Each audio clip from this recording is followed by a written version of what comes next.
vamos lá, pessoal. No ato contínuo deste domingo, estamos aqui a bordo do Tomáticozinho, exatamente. Estamos aqui no Monza 87/88 SLE automático e dotado com trio elétrico. Era como as coisas eram vendidas na época. Você podia ter travas elétricas nas 4 portas, vidros elétricos nas 4 portas e com comando central.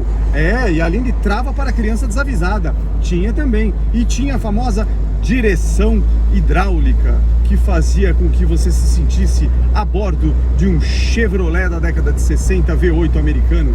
Tudo besteira. Vamos lá. Monza velho 87/88, porém esse aqui reformado, então ele foi Tomáticozinho. É o nosso Monza aqui, já reformado há alguns anos. Estamos aqui andando nesse domingo de sol, 31 graus, e São Paulo está uma delícia. Recado para você que é daqui: feriado é a época que você não deve viajar, porque todos os paulistanos estão na estrada se espremendo para molhar a bundinha na praia. E você faz o quê? Faz o oposto. Vai uma semana antes, vai uma semana depois e no feriado fica de boa. A gente fez aqui num trajeto que demoraria num domingo com um sol desse 1 hora, fizemos em 20 minutos. Não tem ninguém na rua. Maravilha! Então é isso. Mas estamos aqui hoje com uma camiseta nova. Sim, essa aqui não é minha, comprada no Mercado Livre. CP300. Falei com um cara lá que trabalha comigo, ele falou assim: por que você tá usando a camiseta da urna eletrônica? Burro! Sabe nem o que tá falando? Pois bem, não. Aqui não, aqui é o CP300, que aqui embaixo diz Prológica, era a fábrica. Existiam duas fábricas, não, existiam várias fábricas no Brasil que copiavam tecnologia estrangeira, né? Então essas tecnologias eram, a galera viajava para o exterior e via lá microcomputadores pessoais virando moda no começo da década de 80, isso nós estamos falando de 1983, 84, e aí resolvia voltar para o Brasil e ganhar dinheiro. Como? Repaginava o mesmo computador, que não tinha como você fazer licença para vender no Brasil um produto importado como hoje. Produtos de informática eram controlados pela SEI, Secretaria Especial de Informática do Governo. Final de ditadura, exatamente, ainda não tinha tido eleição direta no Brasil. Então naquele momento, para proteger os interesses nacionais, sabe-se lá quais eram esses interesses, de quem eram esses interesses, mas a Secretaria Especial de Informática não deixava que você fizesse coisas diferentes ou importasse no Brasil. Vai que importar quebra a indústria brasileira. Pois é, olha a filosofia louca da época. E aí o que fazia a galerinha esperta? Ia lá para fora, via o modelinho, copiava, via que os pedacinhos as placas e circuitos você podia fazer no Brasil, o chip você comprava fácil, e aí fazia o quê? Montava e remanejava. Fruto inclusive de processos de fora, né? Muita empresa de fora, o mundo não era globalizado, então quando descobria falava: pô, peraí, que projeto que esses malucos estão fazendo no Brasil? Cópia do de lá, cópia na cara dura, né? Então, exemplos, tínhamos aqui a Prológica com a linha TRS-80, era um tipo de uma linha baseada no processador Zilog 80 ou Z80 e que tinha a sua codificação em BASIC, é a linguagem de programação da época. BASIC, não sei, tem uma sigla, BASIC All Purpose, sei lá o que, não me lembro mais. Faz tempo que estudei isso, foi no meu colégio em 84. Então, o BASIC era a forma de você, basicamente, programar um computador. Lembra que na época, querido amigo, se você já nasceu no Windows, o Bill Gates já era famoso? Amigo, na década de 80, Bill Gates uma ova. Não tinha sistema operacional no computador. Ele vinha com um ROM, um chipzinho com uma linguagem de máquina, que só aceitava alguns comandos. Aí tinha um interpretador BASIC, que era um chip gravado, e você tinha que dar instruções para o computador fazer qualquer coisa. Senão ele ligava, era uma máquina burra, só piscava um cursor na tela falando assim: tô prontinho aqui para receber algum tipo de instrução. Não dei nenhuma, fica lá, tela preta e um cursorzinho piscando. Então é isso. E aí naquela época, então, o BASIC surgiu justamente para facilitar e democratizar a programação, mas cada fabricante fez um BASIC um pouquinho diferente.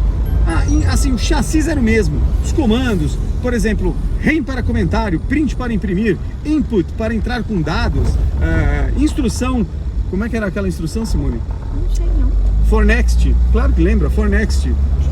Linha 10, for A, variável A, é igual a 0 to 10, step não sei o que, quando queria andar para trás. Aí você colocava dentro da linguagem o que ele ia fazer e depois você colocava...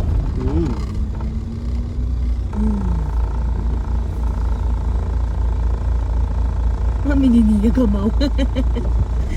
E aí você colocava o Basic e aí cada um fazia o seu. Por exemplo, a linha TRS-80, uma coisa que eu gostava de programar nesse primeiro computador que eu vi na vida, que na minha escola, a primeira aula de informática, 1984. Somente agora na Sears. Computador CP500 por apenas 23 mil cruzados. E esta impressora por apenas 9.500 cruzados. Aproveite, quantidade limitada na Sears. Surgiu. E tinha uma máquina estranha de escrever ali com um monitor de fósforo verde, tela preta e letra verde. Era o CP500 da Prológica. E esse CP300 era a versão mais ou menos robusta. Ele não vinha, era a mesma coisa, mesma capacidade de memória, mesma programação. Diferenças: o teclado não era profissional, era um teclado de plástico mais simplesinho.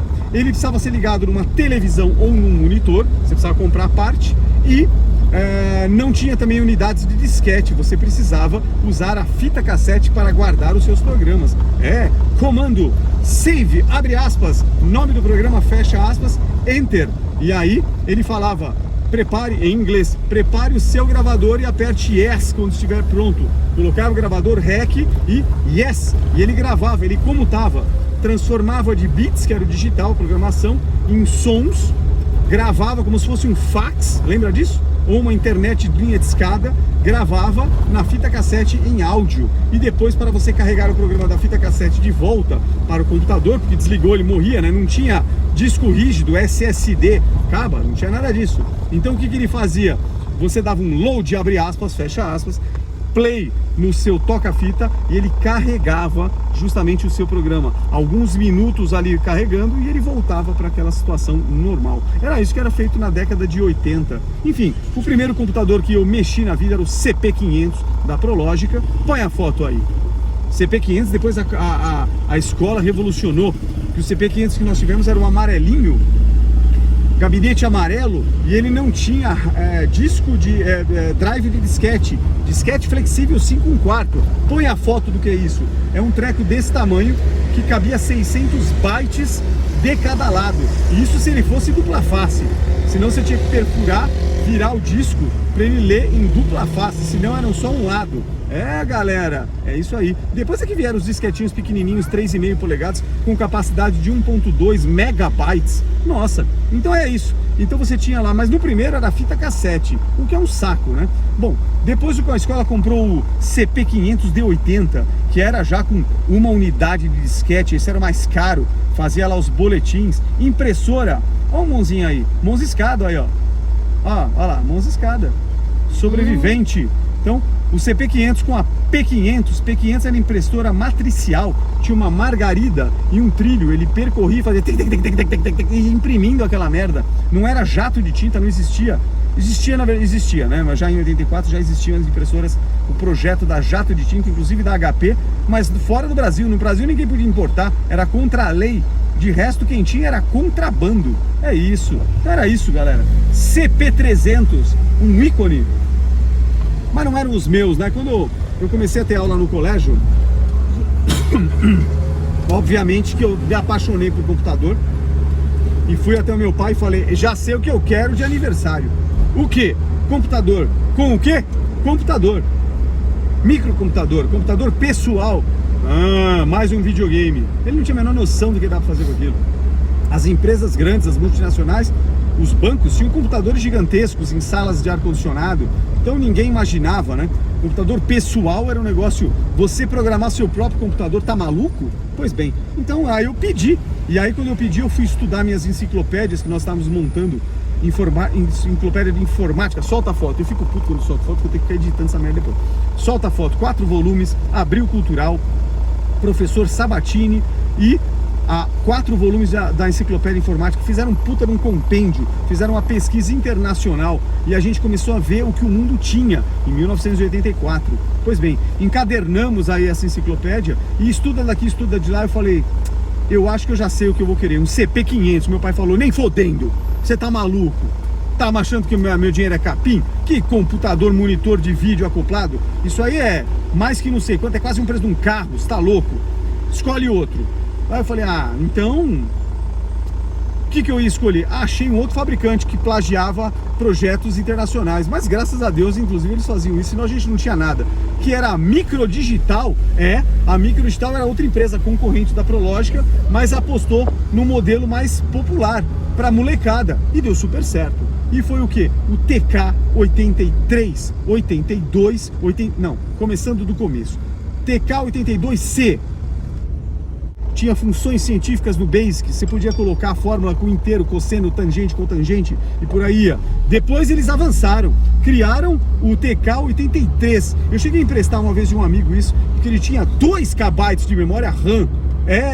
Loucura, loucura, loucura. 8K de memória ROM, onde estavam as instruções, e 2 KB. Programou mais que 2 KB, fita cassete, não tem jeito. Programinhas curtos. Aí eles revolucionaram. E detalhe, o TK83 prateadinho era a tecla de encostar e era uma bosta. Sempre dava pau. Aí eles fizeram um novo, com chiclete, teclado de chiclete, membrana de borracha, tecla, cada tecla poderia ter até 5 funções. Yes! Era o TK85, baseado, na verdade, copiado do ZX81 inglês, da Spectrum, que tinha popularizado e a molecada estava começando a trocar programa, e aí foi isso. E aí foi o que eu pedi. Em 1984, em junho, meu pai me deu o TK85 e ele veio com 3 fitas de jogos, um joystick, e logo depois eu juntei minha mesada, peguei minha mãe com um táxi, fomos lá no cu do mundo, da Barra Funda, na fábrica da Microdigital, comprar o Sound Generator, ou gerador de sons. E aí eu podia programar em Basic e ele fazia barulhinhos de bomba, barulhinho de míssil, fazia um mini simulador, como se fosse o computador podia tocar som. Era uma caixinha que você acoplava atrás, tinha um alto-falante integrado, dava os comandos em Basic e em Assembler ou linguagem de máquina, e aí ele tocava um som. Era uma maravilha. Não existia o simulador de som para imitar uma pessoa falando, em português esquece, era só inglês e tosco, mas ele funcionava. E aí, aquele computador foi uma revolução para mim. O TK85, eu gastei muitas madrugadas programando. Começaram a surgir no Brasil as primeiras revistas de programas. Uma delas, nada mais óbvio, com o nome Só Programas. Revista em papel, no jornaleiro, mensal ou semanal, não me lembro, Só Programas. Eles publicavam a lista de um programa em Basic, por exemplo, um joguinho, e você tinha que digitar tudo aquilo. Detalhe, se faltasse a luz durante a digitação, ainda que você estivesse no finalzinho, na última linha do programa, perdeu tudo. Porque o computador desligou, morreu, amigo. Perdeu o trabalho, que nem os de hoje. Mesma coisa. O que está na memória RAM, que não está salvo, já era. Então a mesma coisa acontecia. Então você tinha que salvar o tempo em tempo em fita cassete. E aí digitava. Isso quando a revista não cagava e digitava um único caractere errado, um espaço a menos, um parênteses faltando, uma instrução cagada. E aí, quando você colocava que digitou tudo, salvou, põe para rodar, comando run, não rodava, erro na linha tal. Aí você falava, fodeu, o jogo não funciona. Carta pra revista, seus filhos disso, seus filhos daquilo, todo mundo puto. Pois é, quer exemplo de um programa? Você não vai querer? Vou também, opa, ué, vai embora. E nós fomos pra lá. Fizemos uma merda enorme. Mas é Monza, automático, pisa tem potência, é um negócio fantástico. Ele reduz sozinho, já imaginou? Enfim, e foi isso. E aí, então, essa é a homenagem. Anos depois, alguns anos, 85, 86, 87, não me lembro. No ano deste carro, acho que foi, 88, aí eu pedi de Natal um outro computador. Meu pai, essa brincadeira tá ficando chata, hein? Mais um. Não, pai, mas porra, você não entendeu, cara. Isso aqui é uma outra linha. Nós agora nós demos um passo na tecnologia. Como assim? Baseado no ZX Spectrum. Vai-te a merda, é você. Não, ZX Spectrum, o sucesso londrino. É um computador que tem mais de não sei quantos mil jogos. Eu vou poder até ganhar dinheiro com o jogo. Como assim? É aqui que eu tenho que entrar? É. Cadê a porra? Mas da a volta. faz a volta. Parece, o semáforo tá parecendo esse negócio do Monza aqui que vai ficando velho, que ele vai ficando fraquinho, verdinho, fraco, terrível, cristal líquido, sei lá. Enfim, e aí nós compramos o ZX Spectrum. Na verdade não, compramos o TK90X, o primeiro computador 100% baseado no ZX Spectrum. Você podia comprar um jogo importado. Nossa, como? Que vinha de contrabando. A galera começou a trocar no colégio fita cassete. Cada fita cassete dava o quê? 6 jogos de cada lado. Dependendo do jogo, se fosse pequeno, 12 jogos de cada lado. Aí vendia, copia pra mim. Começaram a surgir os gravadores duplo deck. Você copiava, mas eu achei um programa chamado Isocop. O Isocop era foda, porque você entrava no TK90X e colocava load, abre aspas, Isocop. Carregava, ele era curtinho. Ele aparecia preta na tela e falava... Dava o comando do load, põe o jogo oficial que você quer piratear, põe na fita cassete, aperta play, load, ele 15 minutos carregando. Carregava na memória, mas ele não executava. O comando não funcionava. Aí ele falava, tô pronto, dá save. Trocava os cabos, colocava no computador, fita virgem, REC, save. Gravava o programa. Então você duplicava programa a programa. E aí eu vendi muita fita cassete. E para fazer a propaganda do meu jogo, sabe o que eu fazia? Eu batia a máquina na minha Royal. Exatamente. Ih, esse computador aqui. Vou ali no açaí. Pode parar ali na coisa? Se você puder parar lá do outro lado, por causa do caminhão. Ah, mas ali não tem a primeira, ó?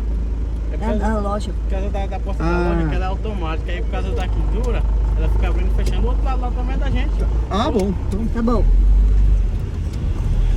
mas do lado aonde, filho? Aqui. Eu vou parar onde, mãe? Eu não sei. Acho que é aí do lado. Pergunta pro Al. Acho que é aqui, né? Opa, eu vou no açaí, onde é que eu paro? Aqui? Ah, do lado da polícia. Ah, é? Não, não deixo. Não deixo. É que geralmente minha tela não pode pôr na frente. Mas aí não faz o seguinte, me chama, eu tô aqui no açaí. Tá bom, fechou. Eu apoio lá. Demorou. Aí tá jóia. Não pode ser aqui mesmo. Ou você abastecer? Acertar aqui, peraí. Aí tá jóia. Prontinho.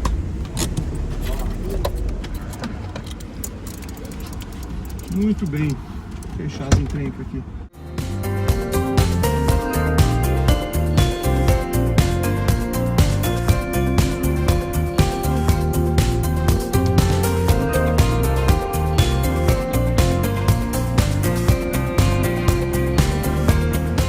Pronto, estamos aqui no açaí, que já está preparado para a Copa, olha lá. Bandeira brasileira de Copa e vamos que vamos.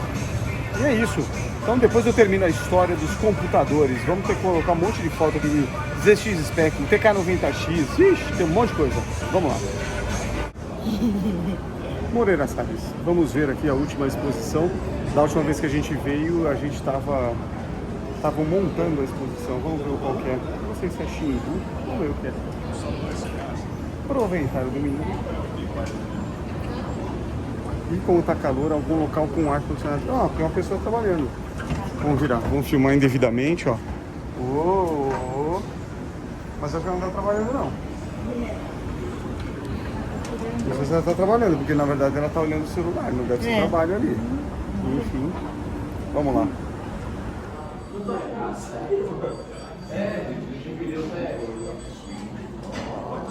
Oi? Hã? É.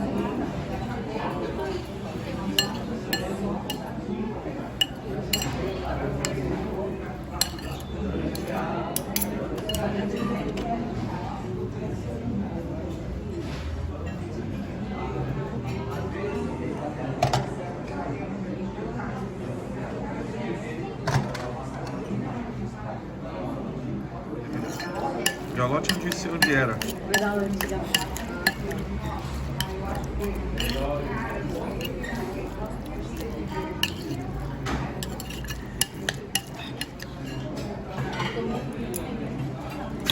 Agora pronto.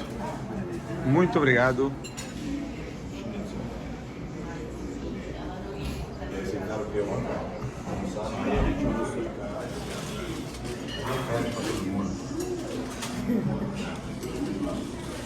Strudel. Prontinho.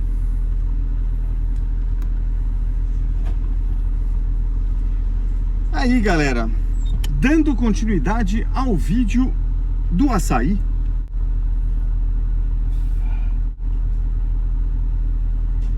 Vamos que vamos.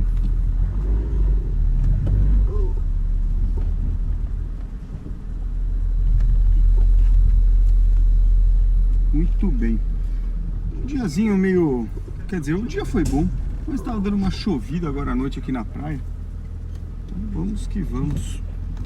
Vou pegar uma estrada provavelmente meio úmida. Tá dando uma garoada aqui no litoral. São Paulo eu não sei. Deixa eu dar uma... Bom, galera, eu tava falando dos computadores. Pois é, aquela camiseta do CP300, né? Então eu falei da linha TRS, que na verdade era o Tandy, era o TRS-80 americano, né? Foi a linha precursora do CP500 e do CP400, desculpa, e do CP300. Depois a Prologica lançou um computador mais moderno, chamado CP400 Color. Inclusive esse é interessante. E aí o CP400 Color tinha uma diferença, né? Ele tentava mostrar na propaganda para um público as facilidades de um computador pessoal, porque muita gente, especialmente quem pagava, que eram os pais, acreditava que isso era coisa para a molecada brincar. Não entendia o que ia acontecer com os computadores, né? Então eles colocavam, putz, ó, isso aqui serve para estudar, isso aqui serve para jogar, brincadeira, e isso serve também para trabalhar. Solta a propaganda. Só a tecnologia Prologica poderia criar o CP400 Color, o mais avançado computador pessoal. Ele tem jogos em cartuchos e fitas, e é o único com 2 joysticks analógicos que permitem movimentos de imagem em todas as direções. Mas o CP400 Color é muito mais do que lazer. Com seus cartuchos, você também vai usá-lo em atividades pessoais, escolares e profissionais. Agora, a evolução total do CP400 Color. Você vê quando ele chega aos 64K de memória com as unidades de disco. Com essa versatilidade, não há problema que o CP400 não resolva para o seu desenvolvimento pessoal. Faz aí, então. CP400 Color. Quem tem um, tem futuro. Então esse era o CP400 Color. Agora, a Microdigital com o ZX Spectrum ou com o TK90X já foi muito mais tímida, né? Eles colocavam algumas propagandas, alguns encartes, inclusive um deles famoso era um cara, meio cara de década de 80, aquela cara meio new wave, cabelo meio não sei de que jeito, colocando uma pilha com muitos programas, justamente para mostrar a compatibilidade que tinha com o ZX Spectrum em inglês. O engraçado dessa história não era isso, o engraçado é que assim, você não conseguia comprar nenhum daqueles programas no Brasil. Poucos eram traduzidos para o português. Significa que, se vira aí, é um computador que no mundo inteiro tem programa, mas como é que você vai fazer para chegar até os programas? Isso é um problema seu. Então isso era um negócio muito doido dessa época de informática, né? E aí eu comecei a brincar de vender os meus joguinhos para colega de escola. Eu estava no ginásio, então basicamente como é que eu fazia a propaganda? Tinha que ter um jeito de colocar propaganda para todo mundo ver, então eu distribuía no colégio. Como? Batia a máquina na Royal, como eu mencionei no vídeo, e depois eu fazia o que? Rodava. Bater a máquina significava uma cópia só. Você podia ou gastar com Xerox, que obviamente já existia, que eram cópias fotográficas daquilo, só que aí custava, ou eu fazia diferente, era só bater a máquina com carbono ou stencil, qual o nome que tenha, geralmente da Carbex era a fábrica disso. Então você colocava uma folha sulfite, ou nem isso, aquele stencil e batia a máquina. O que ele fazia era, ele automaticamente batia, como é que eu vou explicar o carbono, cara? Ele já saía, não? Não, então, mas não é que já saía. Na verdade tinha uma folha atrás da folha branca, que era o carbono, e essa folha tinha um material que, se você fizesse pressão na folha branca, ele desenhava no verso dessa mesma folha. Até aí, como se fosse um carimbo. Fosse uma tinta, né? Uma tinta. Só que o que acontecia com aquilo? Até aí não tinha nada, era uma cópia só. A vantagem do carbono é que, se você tirasse aquilo lá, tirasse aquela folha de proteção, aquela folha que ficou gravada, seja com o tipo da máquina que você digitou, seja com um desenho que você fez à mão livre, você podia usar num mimeógrafo, aí sim, que é um equipamento que minha mãe tem até hoje. Minha mãe é professora, rodava provas de aluno em mimeógrafo. Então você fazia o stencil, colocava no mimeógrafo, que era banhado, tinha um reservatório de álcool, exatamente, álcool líquido, colocava lá. Naquela época se vendia álcool líquido, não tinha essa coisa toda que depois teve do álcool gel, que não pode mais vender álcool líquido. Na verdade você comprava Agora 1 já litro em pode. qualquer lugar, abastecia o mimeógrafo num reservatório e você ia virando como se fosse uma prensa. Então a folha sulfite virgem, né, entrava de um lado, no rolo pressor estava preso aquele stencil e ele carimbava. Quanto dava? 100 cópias, geralmente. Aí você aumenta, conforme ele ia ficando mais clarinha, a cópia ia ficando mais clarinha, porque aquilo ia perdendo, né? O material ia se depositando em folhinha por folhinha, movido a álcool, né? Dissolvia, carimbava e saía do outro lado do mimeógrafo a folha impressa com a cópia do que você fez. Era uma cópia manual. Então, como é que funcionava essa história? Depois de um tempo, conforme aquele stencil ia ficando gasto, automaticamente você tinha que aumentar a pressão no rolo pressor do mimeógrafo. Então tinha uma regulagem lateral que você fazia isso. E aí você tirava as cópias. Às vezes os professores, inclusive em escola, tiravam cópias que eram tão clarinhas que a gente quase não enxergava aquilo lá, né? Enfim. Fora as que borravam. Fora as que borravam também, porque aí o cara colocava muito álcool, dissolvia demais aquela porcaria toda lá, e aí ficava uma coisa estranhíssima. Enfim, gente, esse era o momento, copiava-se aquilo e eu anunciava aquilo como, olha, jogos para TK90X. Tenho tantos, colocava um leque de opções. A pessoa ia lá e escolhia. Quero esse, quero aquele outro, não sei o que. E aí eu gravava em fita cassete. Você imaginou o trabalho que isso dava, né? Porque cada jogo eu gravava manualmente. Então era um negócio doido. Quanto que ganhava de dinheiro? Nada, né? Ridículo. Dava para pagar a Coca-Cola da escola. Mas era isso. Então, os computadores da década de 80 acabaram sendo deste jeito, né? Depois as coisas foram mudando. Especialmente em 88, se não me falha a memória, a Gradiente, que era famosa em fabricar aparelhos de som, né, nem preciso dizer, os aparelhos de Gradiente, etc., né, e a Sharp, a Sharp concorrente da Gradiente, eles foram para fora e viram o MSX, que era uma nova tecnologia que estava mudando, que teoricamente trazia muito mais compatibilidade para o mundo. Eles apostaram nisso. A Sharp lançou um computador chamado Hotbit. Tecnologia para estudar. Hotbit Sharp. Teclado em português. 64 KB de memória expansível. Linha completa de periféricos e acessórios. 16 cores no vídeo e muitos programas para você estudar física, química, matemática, línguas e muito mais. Hotbit Sharp na volta à escola. Aqui começa o futuro desta geração. Né? Baseado no Basic MSX. E a Gradiente, o Expert. E o Expert já vinha com uma TV meio monitor, uns drivers, enfim, era um teclado profissional. Era um computador com cara de computador de hoje.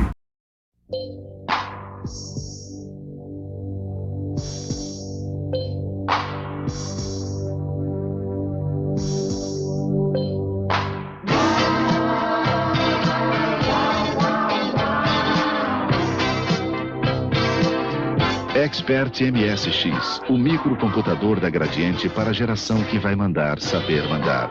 Expert MSX da Gradiente, o melhor programa para seu filho não ser programado.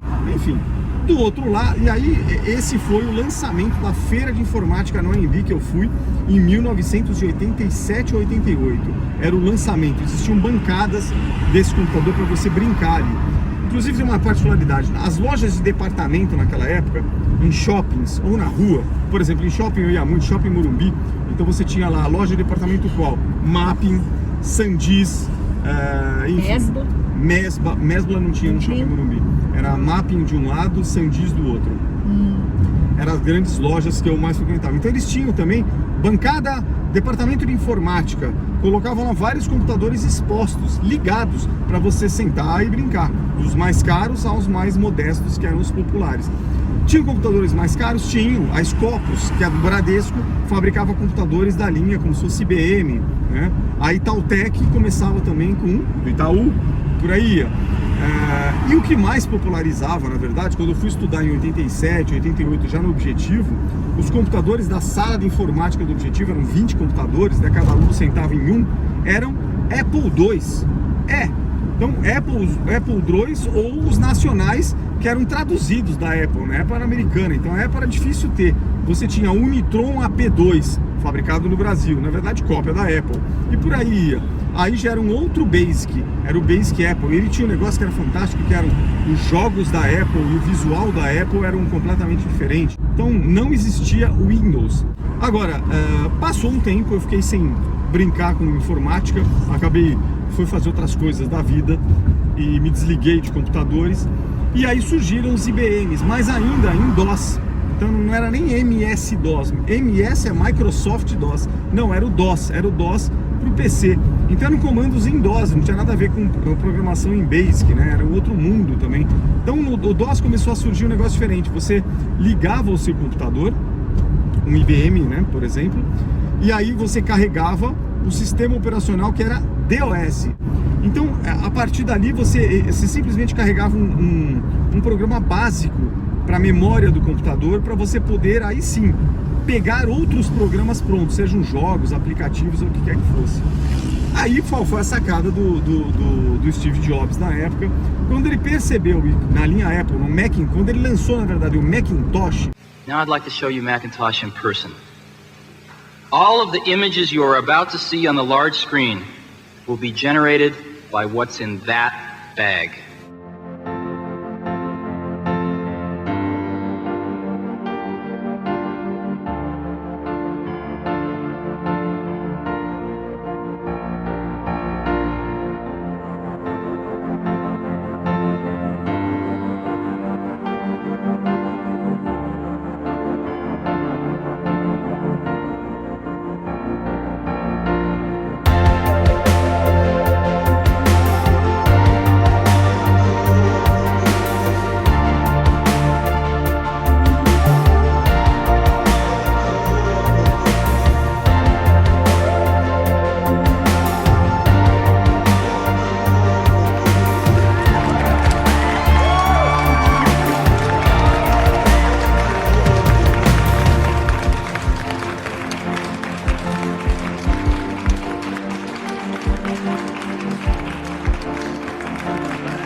But today, for the first time ever, I'd like to let Macintosh speak for itself.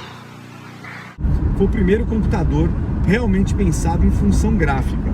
Então só tá faltando o Macintosh aqui, ele apostou em primeiro resolução, colorido e o caramba, e aí ele pensou o seguinte, cara, tem um jeito muito mais fácil do usuário brincar, tem que ser intuitivo, e ele criou o primeiro sistema operacional da Apple, o primeiro iOS. E aí esse programa, ele rodava de forma gráfica, baseado em janelas, como a gente tem hoje no Windows. Isso não pegou, era um negócio assim que o mundo inteiro falou, isso é coisa para quem quer design gráfico, quem quer fazer alguma coisa. Não tinha. E outra, a Apple não compartilhava o código-fonte. Então, ou você rodava num computador Apple, que era caríssimo, ou não rodava. Enquanto isso, o mundo andava no IBM PC. A Microsoft começou com o MS-DOS, era uma versão aprimorada do DOS, mas ainda tela preta, a corzinha, programando em código, fazendo um código para carregar os programas. E aí foi que o Bill Gates tem a famosa lenda. Ele vai visitar a Apple, percebe o que o Jobs estava fazendo, reúne uma galera e copia. Aí ele lança um sistema operacional sem ser DOS. O DOS estava por trás, mas em ambiente gráfico, e se chamou Windows 3, né? Na verdade começou o Windows 1, não sei o que. A gente conheceu aqui o Windows 3 e basicamente nem esse, basicamente o Windows 3.11. Quando entrei no banco, lá no Sudamérica, em 1993, todos os computadores do banco, das estações de atendimento, já eram Windows 3.11. É isso. E aí já era outro mundo, já tinha HD na máquina, Os disquetes já eram o de 3,5 polegadas com 1.44 megabytes. Eu falei 1.2 no vídeo, tá errado, é 1.44. A coisa começou a andar. E finalmente, justamente em 1995, cria-se o Windows 95. Aí mudou tudo. Inclusive mudou tanto que é praticamente igual ao de hoje, né? Claro, os computadores são muito mais avançados, os processadores são muito melhores, tem uma série de coisas que o processamento de hoje, em 2022, não se compara a 1995, mas a raiz do programa que o Bill Gates inventou, que era o Windows 95, com aquela barra de tarefa, né? Tools Bar, que tem o botão iniciar, que tem o reloginho do lado, cara, aquilo não mudou desde a primeira versão, no primeiro computador PC que nós compramos, em 94, né, que nós compramos da Itautec, o Itautec RTV. Tchau, filho, mas olha a hora, hein? Vê se não chega muito cedo. Dá a chave do carro pra ele. Ah, e não precisa ligar, viu? Isso já era, bobagem. Tchau, filhote. Divirta-se.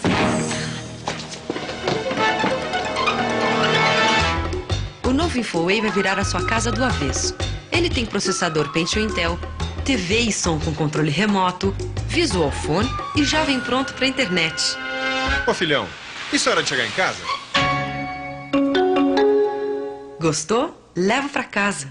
Era um computador que ele tinha 8 megabytes de RAM, não é giga, é mega, 8 megabytes de RAM, um HD de 1.2 GB, que era um absurdo, Pentium 133, que era um absurdo, porque o Pentium, a Intel já estava dominando, os processadores IBM já estavam DX4, etc., já estavam indo para o saco, o Pentium estava dominando, e CD-ROM, CD-ROM de 8x, só leitura, não gravava CD-ROM, não existia CD-RW naquela época. Então, em 94 o mundo era esse, apostava-se em revistas eletrônicas, como a Neo, revista eletrônica que eu comprava em banca de jornal, era um CD-ROM que tinha filminhos, que tinha inclusive, além de filminhos, tinha reportagens e programas e tudo mais. Lembre-se que um CD-ROM poderia comportar muita coisa lá dentro, né? Eu não lembro qual é a capacidade de CD-ROM, acho que é 600 e poucos megabytes, né? Acho que era isso. Enfim, e era isso, cara. Então, e CD-ROM de um lado só, né? Porque o outro era estampa. E começou essa brincadeira.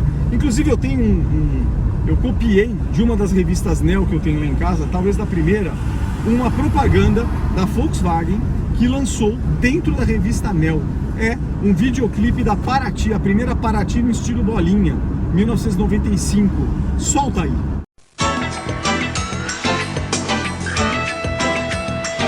O Brasil é uma roça de barro e palhoça, tem fossa, porteira, buraco e lombada. Tem cada caminho, tem cada picada, paralelepípedo, pedra e calçado. O Brasil é uma estrada em movimento, no campo e na praia, no campo e no centro. O Brasil é grande, o Brasil é imenso, o Brasil é enorme, mas cabe aqui dentro. Paraty. O Brasil é lá longe, é logo ali, Morumbi, Mossoró, Tatuapé, Cariri. O Brasil é da gente, o Brasil é daqui, Vatapá, Mocotó, Tacacá, Tucupi. O Brasil é uma estrada em movimento, no frio, no sol, na chuva e no vento. O Brasil é um sonho tupi-guarani, pra nós, pra vós, pra mim, Paraty. Nova Paraty, agora muito mais Paraty. Paraty. É isso, baseado no Brasil, não sei o que, mostrava cenas até de Paraty e tudo mais, ruas esburacadas, e terminava com Paraty e Paraty, o carro, era isso. Depois o mundo andou, aí veio o Pentium MMX, uns caras coloridos fazendo, Pentium 66, Pentium MMX, Pentium 200, que era o Pro, aí depois, puta cara, foi para um monte de coisa que a gente tem hoje. E é isso, passeando então pela história da informática. Na década de... no começo dos anos 2000, 2005, se não me falha a memória, eu resolvi compilar essa história inteira do surgimento da informática e o que eu acabei presenciando num livro, né? Então eu acabei fazendo, encarei o desafio comigo mesmo de escrever um romance chamado PEX, o Primeiro Contato, que basicamente era um romance de mais de 300 páginas que ele surfava em toda a informática começando no Brasil na década de 80. Então ele passava nos anos 2000, mas retroagia ao tal. Então quem quiser isso eu distribuo, tá em PDF até hoje, é um livro que está registrado na Biblioteca Nacional, como tá lá bonitinho, que eu nunca publiquei, nunca procurei, evidentemente, editora, nada disso, mas ficou lá um PDF escrito de mais ou menos umas 300 páginas, pré-PEC, o primeiro contato, e lá nessa história romanceada de uma aventura, um cara que acorda no metrô sem memória, tem toda a história da informática no Brasil. E é isso. E agora, com um pouco de sono, vamos pegar o resto da Imigrantes, né, Simone? Que afinal de contas está tranquilo, e vamos voltar para São Paulo. Falei que tava chovendo, mas nem tá, nem garoando tá, só a pista que tá molhada. Então, vamos que vamos. São agora 11h30 da noite e a viagem promete ser tranquila. Vamos que vamos. Prontos. Bate mais alto dentro de um Chevrolet.